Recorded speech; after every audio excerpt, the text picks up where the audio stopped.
Please make sure your masks are above your noses, everybody. All right, so I think I saw that we were recording, correct? All right, so on Monday, guys, good gracious, we had just finished up a really great mentee that was helping us with some term association. And I saw that the review session that Jasmine had on Monday also did the same thing. This is a really great way to practice all of our terms and how these things go together.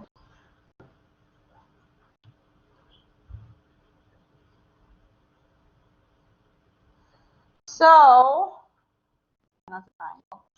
if this is my graph, okay, I'm using all the same axes we've been using up to this point. And I want to draw the metabolic pathway for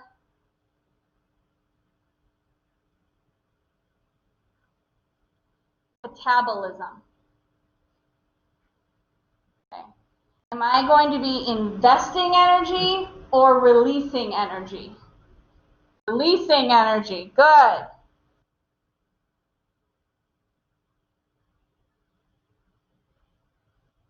Okay. Should my graph be a hill or a slide?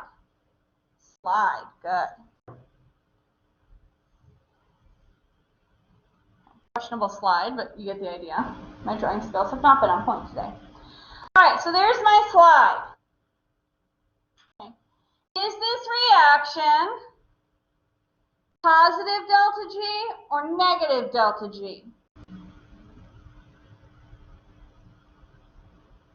Hesitation on this one. How do I know if something is positive or negative delta G? Online people say negative. Online people say negative. All right, some online interaction. All right, and this is correct. Okay. So the way we know, remember, if something is negative, we can look at this a couple of ways, right? The first thing I can do is look at, as I'm going from start to finish, okay, am I gaining or am I losing energy? Right? And so you know this from the definition, but also if I only had the graph, right, I'm going down. Right? So I am losing, right, or releasing energy. So that's going to give me that negative symbol. Okay, remember the other thing I can do, definitely drawing,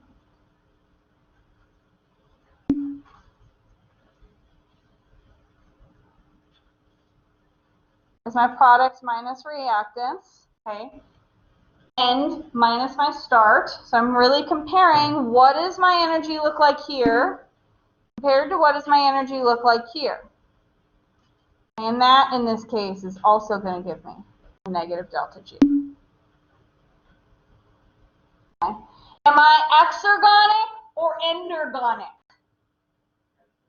Exergonic, good. Remember, I want to think that energy is exiting. Okay, last but not least, am I spontaneous or non-spontaneous? Spontaneous, good. I'm running out of space on my slide. And the way I like to, stop touching me. The way I like to think about this is if I put my little person at the top of my reaction, okay, are they going to just go to the end, or are they going to have to put work in to get there? Okay? My little person is on a slide, and they can just fall down this slide or fall down this little ravine. We're having a better day today, so this is fun for her. So spontaneously, she can trip and fall all the way down to the bottom. Okay, so this is a really good way to practice this. I started with one word, okay, and I went through and put as many other things together with this one word.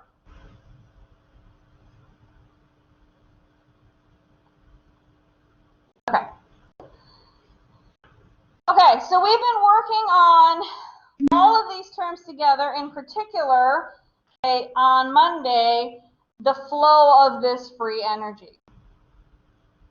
And so now, what I want to spend a little time on is look at the flow of this free energy, okay, and the pathway of this reaction, whether it occurs spontaneously or not, and how that associates with equilibrium as it happens in metabolism. And as we're going to find, equilibrium in metabolism is a lot different than it was in membrane transport. Okay, so we really need to focus on what is the point or what is the goal of metabolism, okay, versus what was the goal of membrane transport. And that's really going to help us understand what is going on during equilibrium.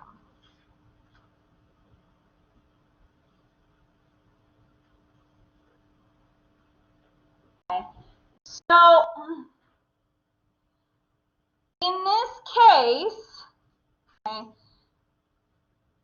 if we focus at our figure, that's the word I'm looking for, the picture at the bottom, okay, let's just focus on the pink here, right hand of my line. Okay, so we're going to make a simple metabolic reaction. I've got some catabolism going here. Okay, my left hand is my starting product.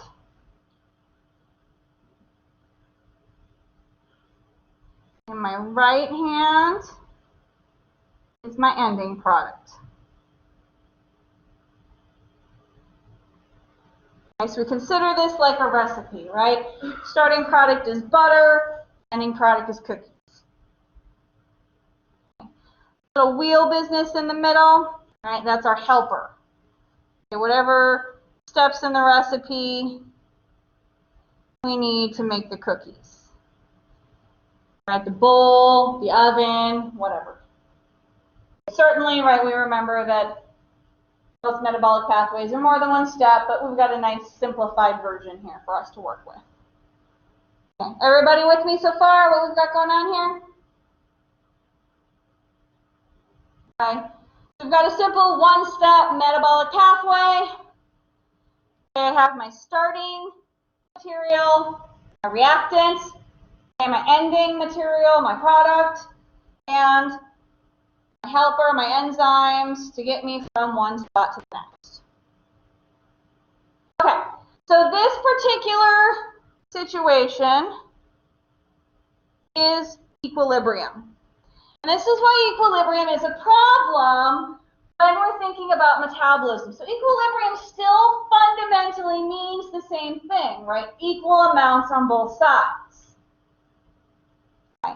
Now, here's the issue. If I have equal amounts of starting and equal amounts of ending product, it's kind of super weird. Okay, first off, that would mean that my energy is equal. And energy at zero, super not good for a cell, right? Zero energy is dead. And we know that dead cells are bad. Okay. But there's almost a bigger problem at play here, aside from being dead.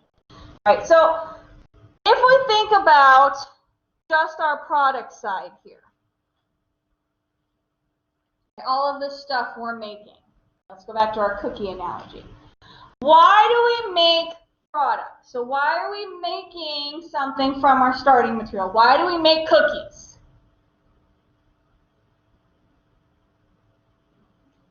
To eat them, right? So it's the same thing here for metabolism, right? You make stuff to use it.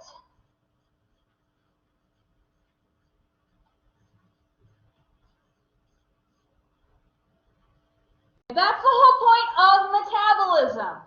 We've taken something from its starting material, gone through this process to get to an ending material.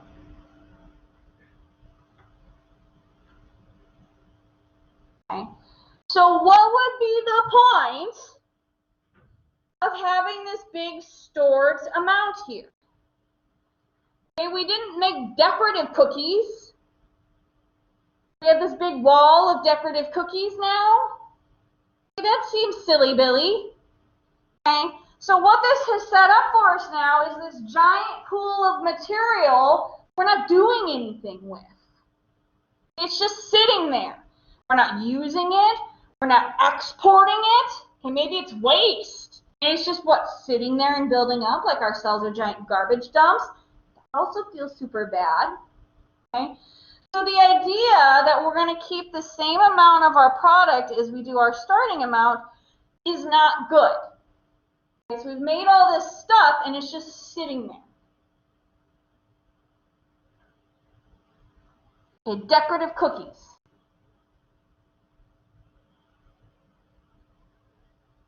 Okay, so we've stopped up and we have this equal amount of stuff that we're just not doing anything with. Remember, one of our core arguments is cells aren't wasteful. We don't do stuff for no reason. So let's now shift our focus. Blue feels like it's not going to work. To the left-hand side of my pink line. So this is what we should expect to see. We still have the same setup.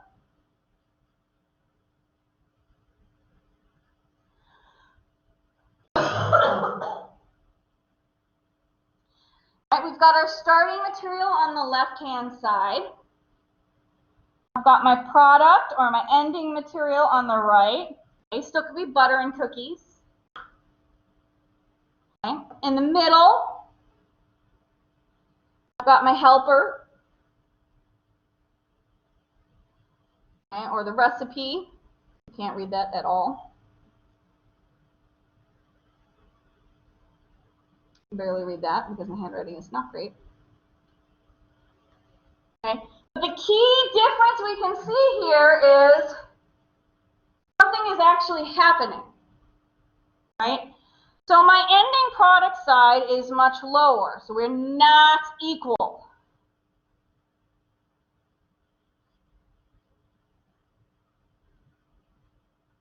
Okay. In fact, my product side is lower than my reactant side, so what kind of reaction do I have?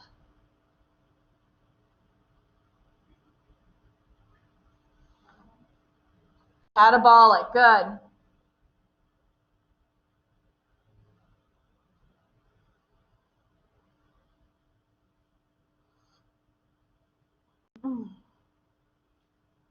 Okay. But the key feature here is as I look at my ending product, as I'm making that, it's getting used, right? It's going somewhere. I've done something with it. I'm eating my cookies. Okay. So I have more of that starting material than I do that ending material. This allows the reaction to keep going. In this case, we have a difference in energy.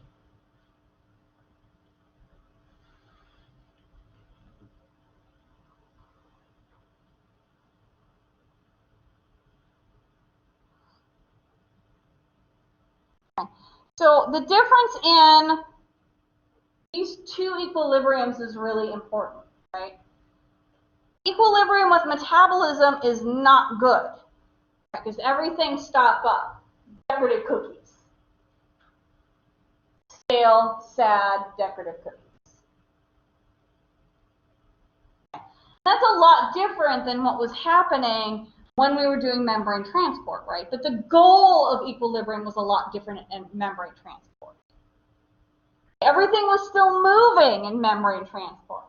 It's all about fairness and equality. Okay? That's not what's happening here. Okay? The term equilibrium is just saying, well, things are equal, but we don't want equal amounts of stuff here. That means that things have stopped. In both cases, we want to keep in mind what keeps the cell moving.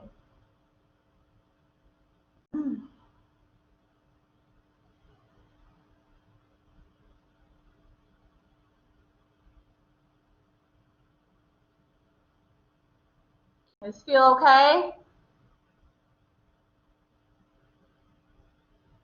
Any questions about this so far? We're going to keep talking about equilibrium for a few more slides, but this is our big definition. Keep moving forward. That's our goal.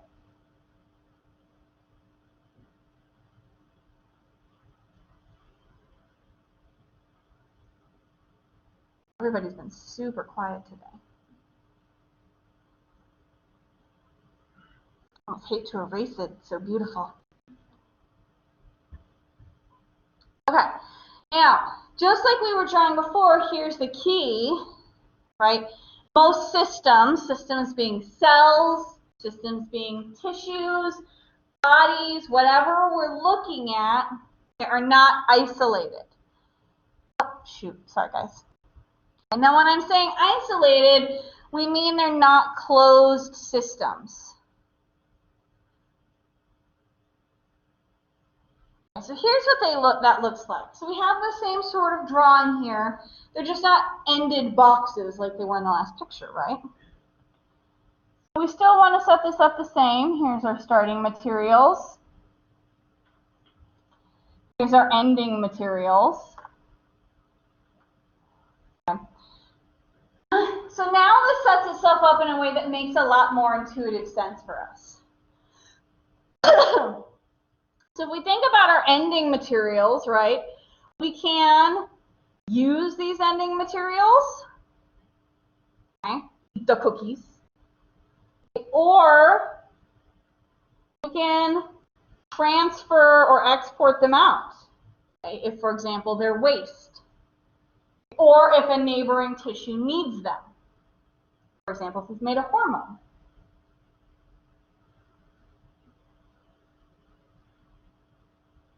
And same thing with the starting materials, right?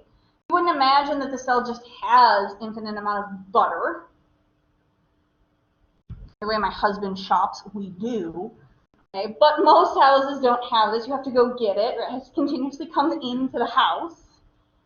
Okay, so you have to import material. So you always have enough of that starting material to keep this recipe, this reaction, moving. And so that's coming from somewhere. So this is what we mean by not closed. You can have a constant flow of materials coming in from the environment, from other cells, and you can have that material flowing out, okay, whether you're consuming it, okay, or you're exporting it.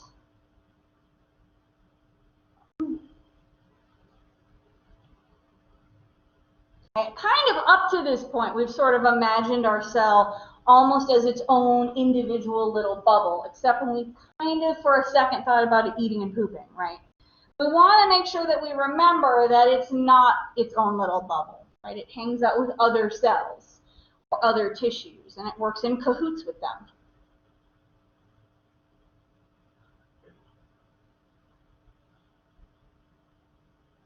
And this works well with our idea of making sure we never reach equilibrium.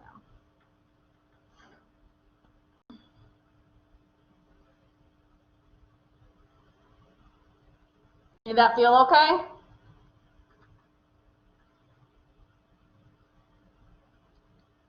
Okay, so we're going to import in, bring home the shopping, okay, do the recipe, okay, and either eat the cookies, okay, or bring the cookies to work or school. Okay, and transfer, export those out. Okay, so your house is not a closed box. You can bring things into it and take things out of it. While you're in your house, you actually do the recipe, right? You make the cookies.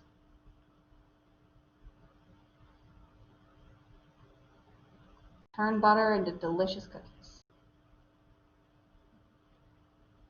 Anybody actually made cookies since I've been talking about this for like 2 weeks? Because I feel like I need to now.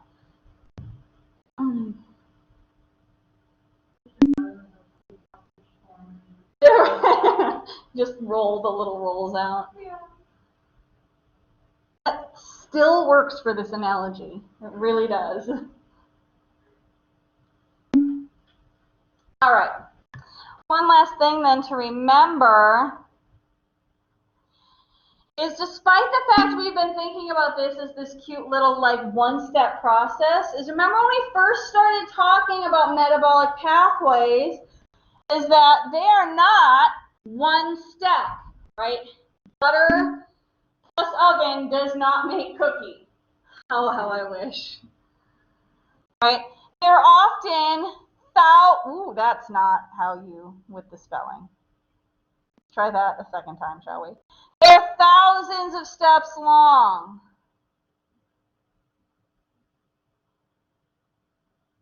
Okay? This makes sense even from our recipe standpoint, right? You take the butter, use the fork to cream it. Then you add the sugar, cream it again, right?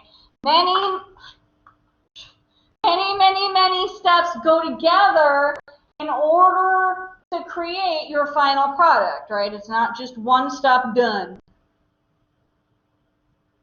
Okay. So when we're thinking about our system, okay, despite the fact we kind of had been thinking about like this being one reaction, okay, it's really a long pathway. So when I say that reactions are pulled in one direction and product is not accumulating, here's what we're talking about. If we think about our recipe, okay, let's look at the bottom here. Okay, so to the right of my red line. If these are my final cookies,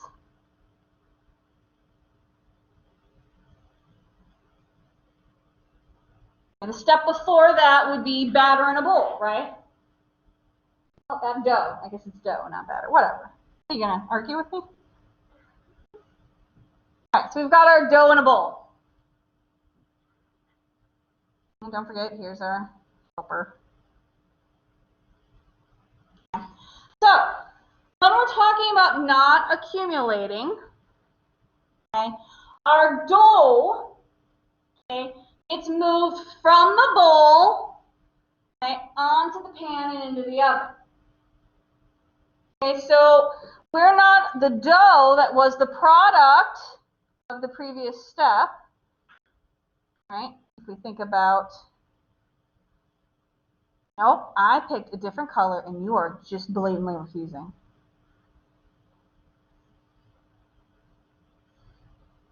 Okay, so let's think about between my green lines now.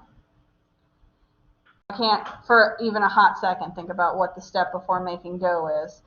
So whatever pre-dough step was, right, my dough was once the product here. I built it up.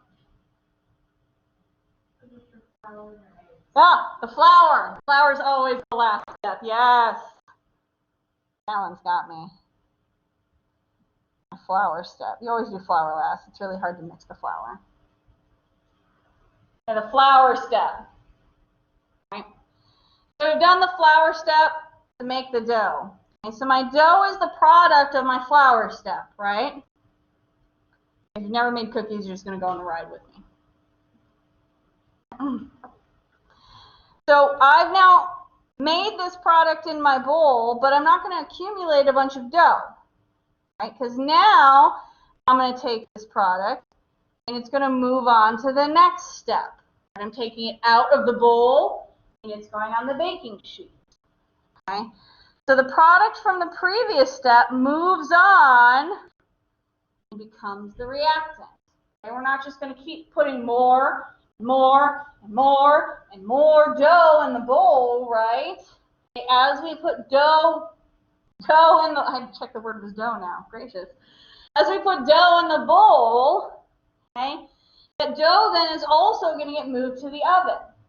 Okay, so we're not just building up more and more dough. That dough is then getting used in that next step to make the cookies. Okay. So as we think about each of these thousands and thousands of steps, okay, the product of step 1, okay, creaming the butter, then gets used in step 2. And that butter is used to mix with the sugar. You just don't end up with more butter and more butter and more butter and more butter.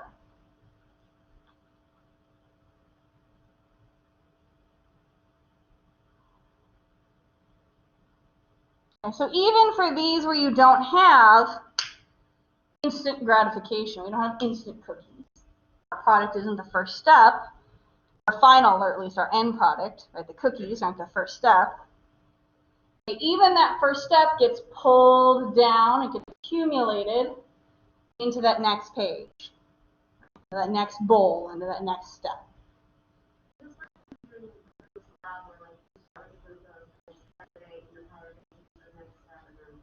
That's an excellent example. So she asked, is this like when we did our glucose lab, how we started with glucose, and then the glucose was busted and turned into pyruvate, and so now we had a bunch of pyruvate. That pyruvate was taken and turned into acetyl-CoA. So that's exactly a great example.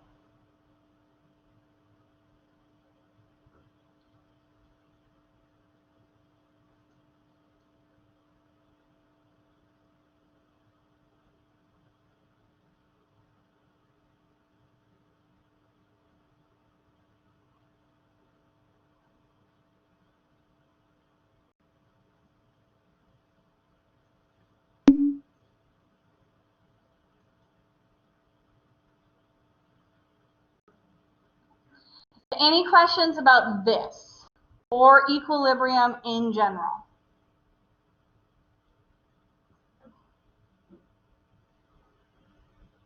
Or catabolism in general?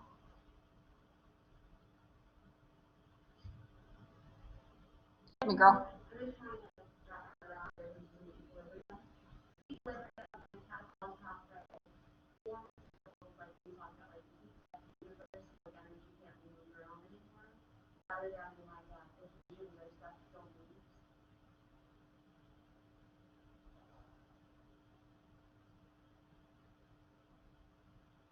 I guess I'm not sure if you want the truth to that.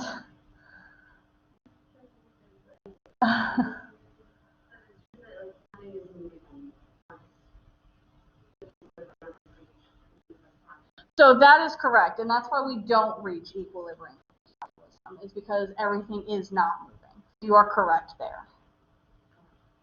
So equilibrium with metabolism is a full stop.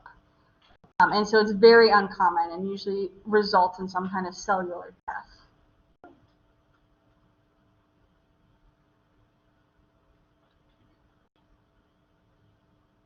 So like oftentimes when you see equilibrium happening, you'll see like kidney function stopping. Like that's one of the few examples you see equilibrium hitting. So it's really bad when we start to see this happening.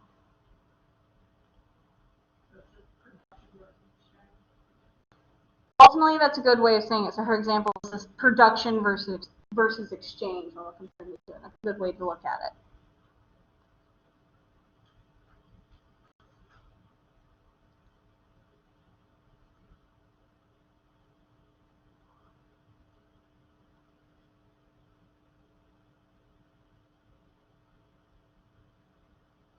We want to see metabolism as the production, right?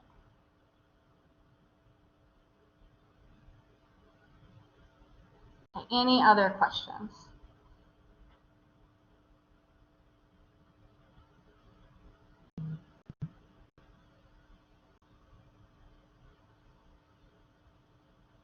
All right.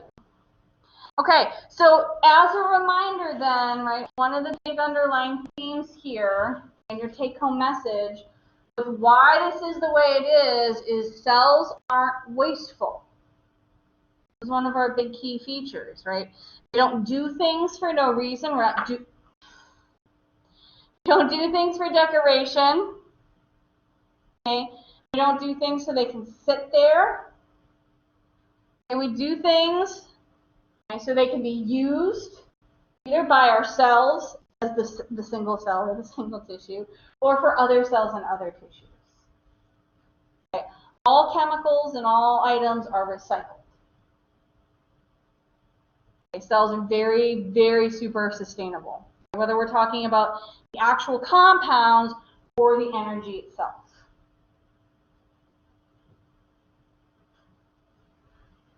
And we'll look at this a little bit more in this unit and a lot more in the next unit.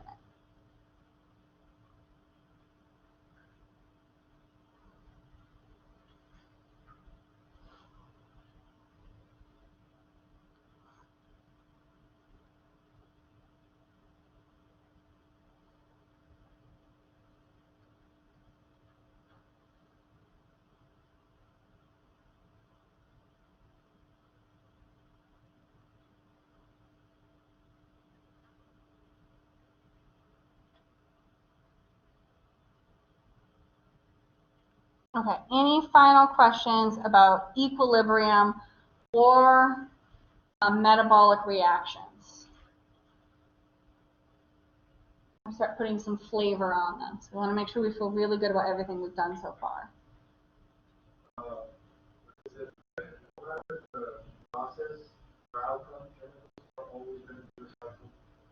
At some point, this is correct, yeah.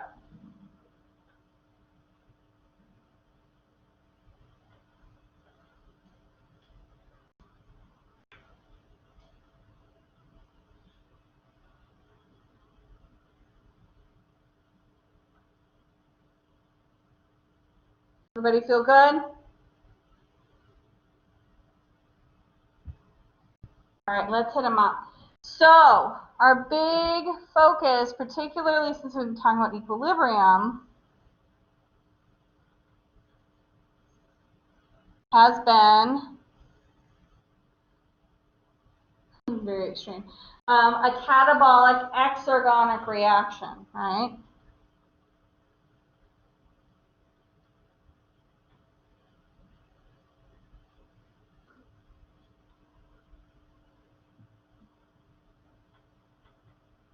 Okay, so something that releases energy, we're breaking bonds, okay, and is spontaneous, non-spontaneous?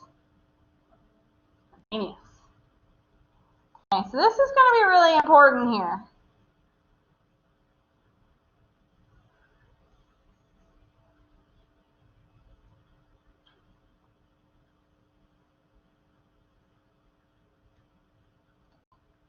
And we're later in class, and we get a little tired, so.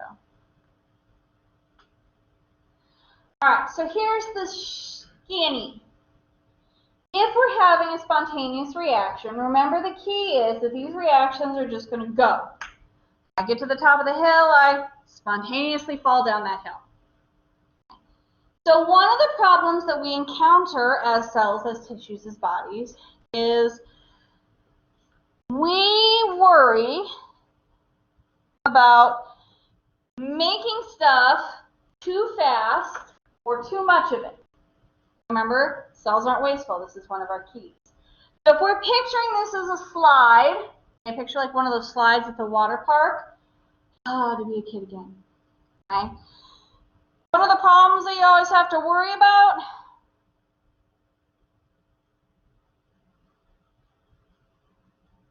these are some oddly shaped children, but it's fine. It's having the buildup of small children at the bottom because they've gone too fast and now there's a big pile of them. They're kicking each other in the face. And now you have angry parents screaming.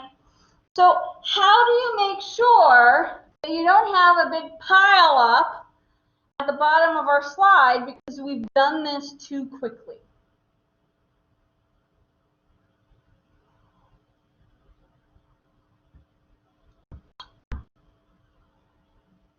I need a little love. Okay. The answer to this is the same answer at the water park. Okay. If we want to prevent pileup back. If we want to prevent a pileup, okay, you need the cranky water guard. Lifeguard? They're definitely called lifeguards. Okay. Someone who absolutely has always hated their job. Okay. Big whistle. All right, standing there telling you how fast you can go down the slide. Okay. That way, you don't end up with a big pileup at the bottom. Okay. This lifeguard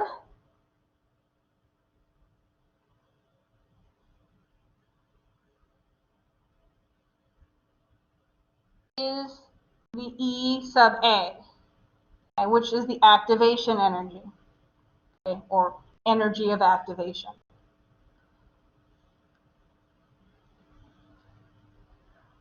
So what this does is slow down our reactions, right? So if we picture everything else about this is exactly the same, right? If I look at my graph, we ignore that bump for now. We ignore our lifeguard. Always good. All right. Here on my independent variable, my x-axis, I have my progressive reaction. That looks exactly the same, right? Here I have my reactants, my start. Here I have my product, end.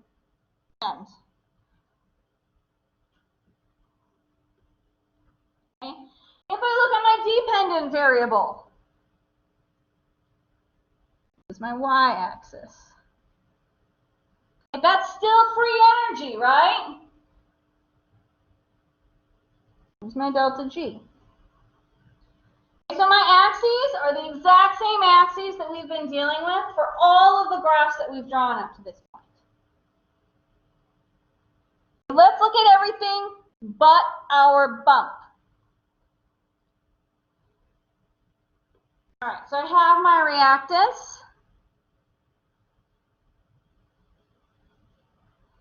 I have my products.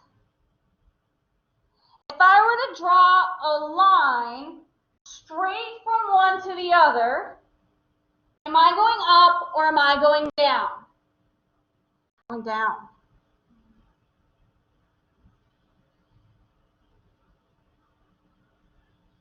Okay.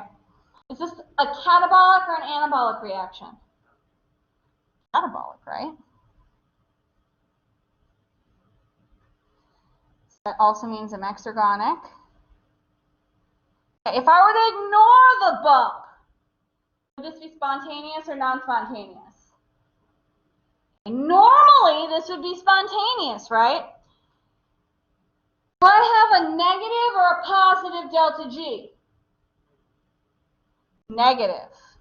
Good. Right? My products are lower than my reactants. So I've released or lost energy through this reaction. Okay. All right, so here's my little guy.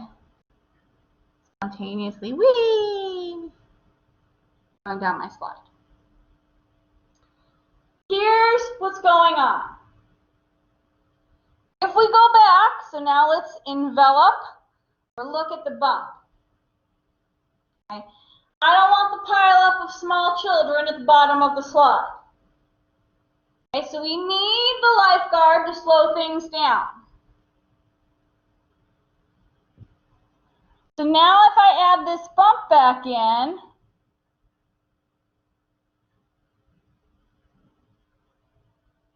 it's not huge, right? This isn't as big as if it was a true anabolic reaction.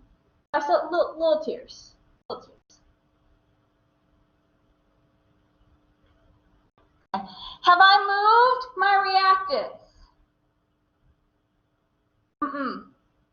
Right? Still here. Have I moved my products? Those are still there, right? This is so important to pay attention to. This is one of the easiest things to get confused about. No matter what I do with this bump, I can make it teeny, I can make it huge. And no matter how big that hill is, my reactants and my products have not budged an inch. What's my delta G? Negative.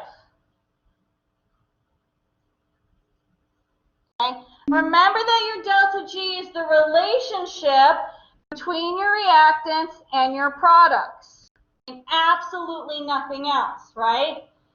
So I'm starting with butter, and I'm making cookies. I don't care if I use a fork, a whisk, a blender, or a hand mixer to do that. Okay, if I'm still starting with butter, and I'm still getting chocolate chip cookies, nothing else matters.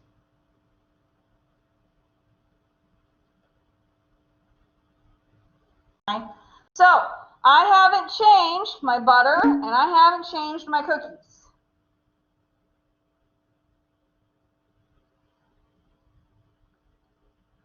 All right, now I have made it harder to make the cookies though, right? So instead of using a hand mixer, I've made it so you have to use a fork to mix the cookies. Okay, so it's slower to make my cookies. Okay, so if I start at my reactants, is this going to be spontaneous? No, right? This is no longer a spontaneous reaction, right? She's got to work at it at least to get over this hump. Okay? Once I get over this hump, will it be spontaneous? Yes, right? Then I'm good. Whee! Okay? But I have to get over that hump first. So I need to invest a little bit of energy. Just enough to get going, right? I have to climb the ladder to the water slide. And I can go down it.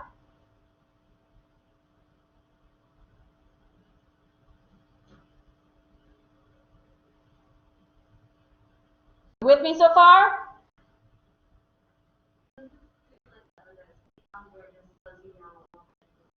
It's exactly a way to think about it. It's like a speed bump that'll slow you down just a little bit. Okay? Prevent car accidents in the parking lot.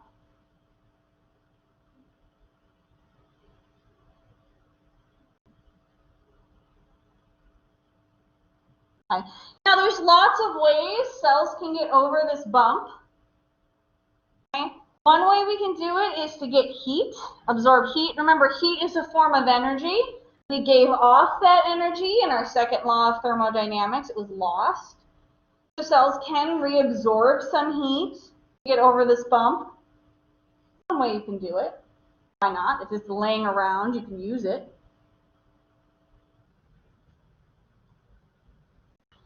Okay. So the way we tend to get over this hump, right, when we're ready to,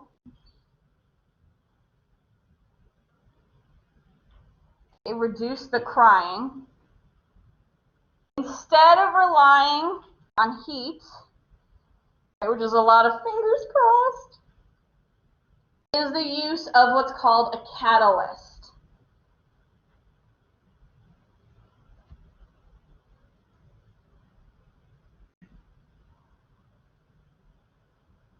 Okay, so a catalyst is basically a helper. It's going to help this process along. And what we're going to find is what the vessel that it is going to lower our energy of activation. It's going to make our bump easier to address. Less crying for me. That's always good, right? Now there's a couple of key features behind this. Okay. Remember, when we're messing with this bump, come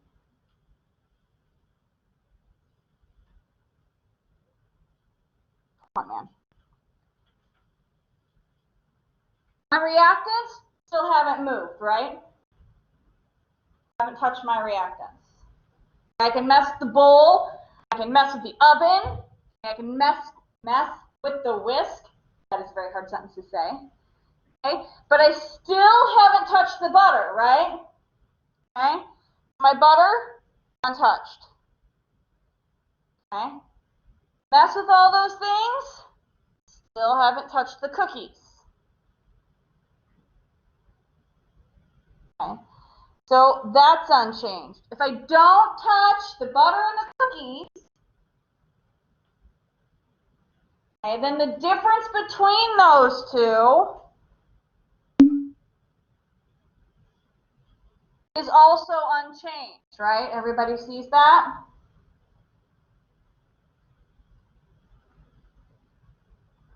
Okay, so if my red boxes don't change, I can make my blue line super low. I can make my blue line super high. Absolutely doesn't matter.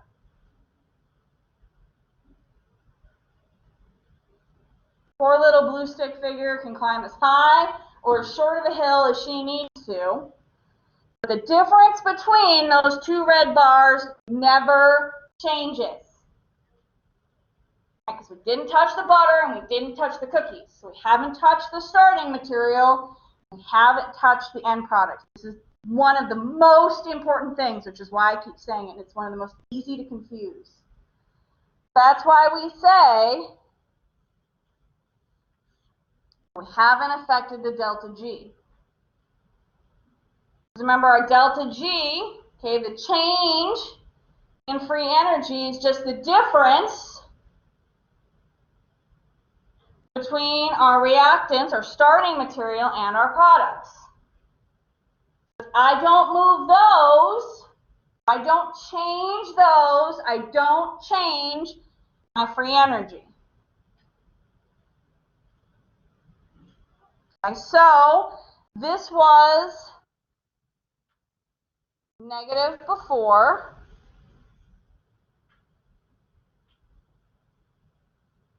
Okay, and it's negative now.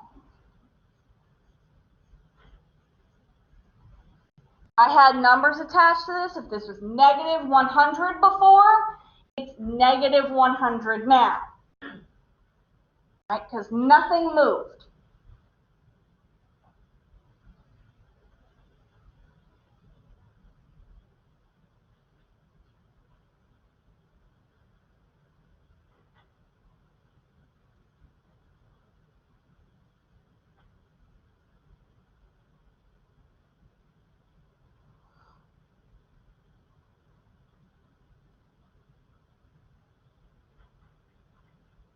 Okay.